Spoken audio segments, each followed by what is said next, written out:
आता हे आपल्याला वितळून घ्यायचं घ्यायचंय बरं आणि थंड करून घ्यायचं, गार करून घ्यायचं आहे. ठीक आहे, मग या कृतीसाठी लागणारा जो गुळ आहे तो आम्ही वितळून घेतो, गार करून घेतो आणि मग आपण पुढच्या कृतीकडे वळूया. बाजरीच्या पिठाच्या कापण्यांसाठी लागणारा हा गुळाचा पाक आपण तयार करून घेतला आणि तो गार करून घेतलाय. पुढे काय करायचंय? आधी याच्यात बाजरीचं पीठ घ्या, पाऊण वाटी. तुम्ही सांगाल तितकं बघा बरं. बस बस ओके. पुढे गुळाचा पाक टाका. गुळाचा पाक किती लागणार आहे बघा. बस बस परत पाहिजे तसं घे. हो, आपण लागेल तसं त्याच्यात घालूया. पुढे वेलची जायफळ पावडर. बर बस बस सुंठ पावडर. सुंठ पावडर.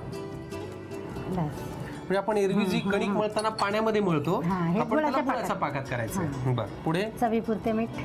बस हे सगळं मी मळून. आणि ही खसखस आता नाही घालायची? नाही नाही, ती त्याच्यावर पोळपोटावर टाकून टाकायची आपल्याला. गुळाचा पाक आपण लागेल तसं त्याच्यामध्ये ऍड करत जाऊ. लागेल ना आता? तसा करायला काही फार अवघड प्रकार नाही हा. आणि हे फार बरं वाटलं की मगाशी तुम्ही मालपोहे करतानाही गव्हाचं पीठ वापरलं, तेही हेल्दी, त्यातही गुळ होता आणि इथे बाजरीचं पीठ त्यांनी वापरलंय. बरोबर, सगळे घरातलेच पदार्थ आहेत. सगळे घरातले पदार्थ आहेत. वा. पुढे काय करायचंय मग? पुढे हे आपल्याला पोळपोटावर लाटून घ्यायचं. थोडंसं सैलसर मळलं की लाटता यावं. भाकरीला कडक घेतो. हा गोळा आपला मळून झालेला आहे, हा आपण पोळपोटावर लाटून घेणार. लाटून घ्यायचा आहे. चला, आता आपला गोळा तयार झालेला आहे. लगेच आपण पुढच्या कृतीकडे वळूया. बाजरीच्या पिठाच्या कापण्यांसाठी लागणारं हे पीठ आपण मळून घेतलं. पुढे पुढे आता हे मी लाटून घेणार. पोळपोटावर थोडं पीठ टाकणार चिटकू नये म्हणून. घ्या. थोडीशी खसखस पण टाकणार त्याला चिटकण्यासाठी. बरं, अनारशांना आपण वरती लावतो तशी. बरं, जास्त जाड नाही, जास्त पातळ नाही, अशा पद्धतीने मी लाटते. लाटून घ्यायचं. ती खसखस जी आपण खाली टाकली होती ती याच्यात व्यवस्थित पेरल्या गेलेली आहे. आता हे आपल्याला आपण लाटून घेतलं, हे आपल्याला कापण्या कापून घ्यायच्या. बरं, शंकरपाळ्यासारखा कापून घ्यायचा. घ्या.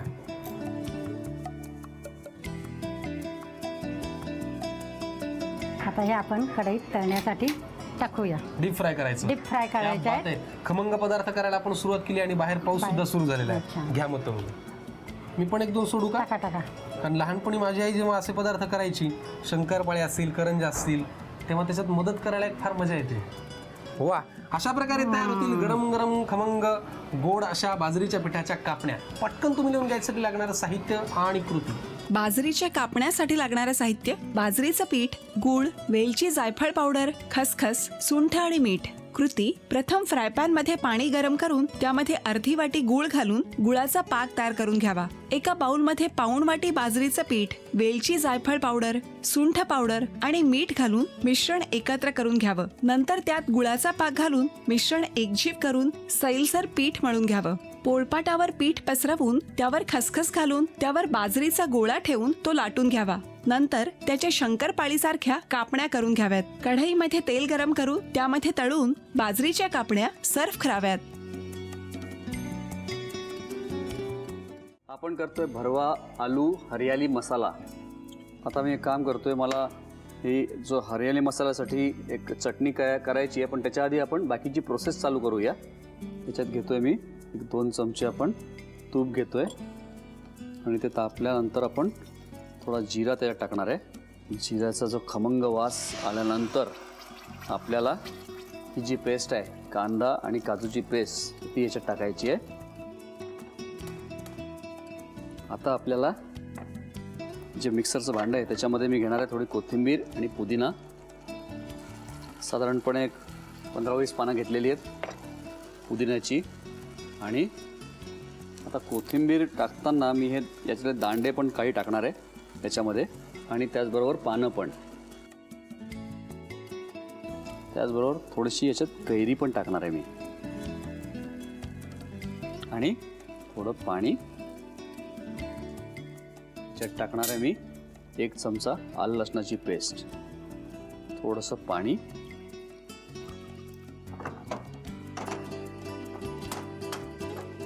त्याचबरोबर आता आपण इकडे ही जी पेस्ट करायची आपल्याला ती करून घेऊया.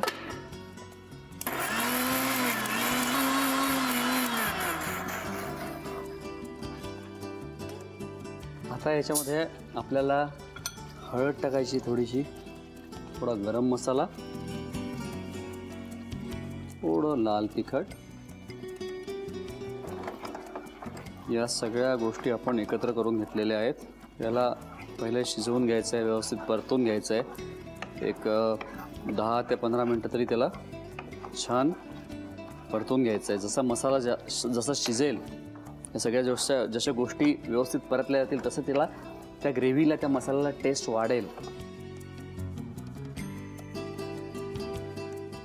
आता ही जी हिरवी चटणी आहे ती मी याच्यात टाकणार आहे. वा,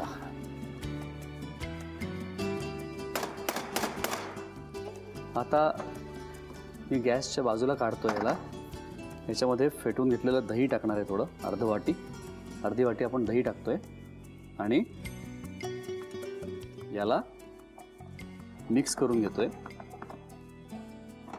बस, याला आता एकत्र केल्यानंतर एक उकळी आणायची आहे. त्याचबरोबर याच्यात मीठ टाकायचं आहे.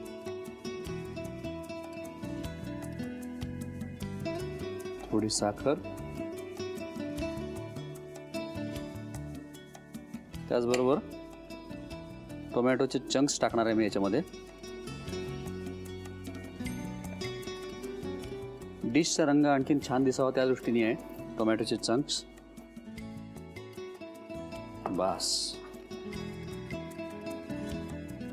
हा जो मसाला, ही ग्रेव्ही आहे तयार झाली आहे मस्त. आता गॅस बंद करतोय मी आणि आता सर्विंग प्लेटमध्ये आपण ही जी ग्रेव्ही आहे ती घालूया.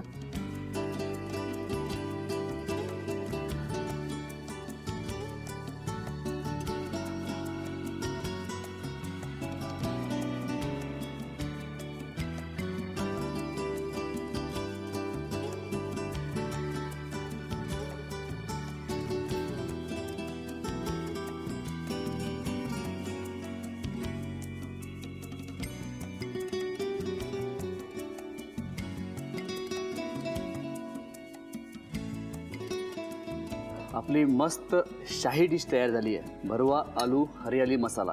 तुम्ही साहित्य आणि कृती लिहून घ्या.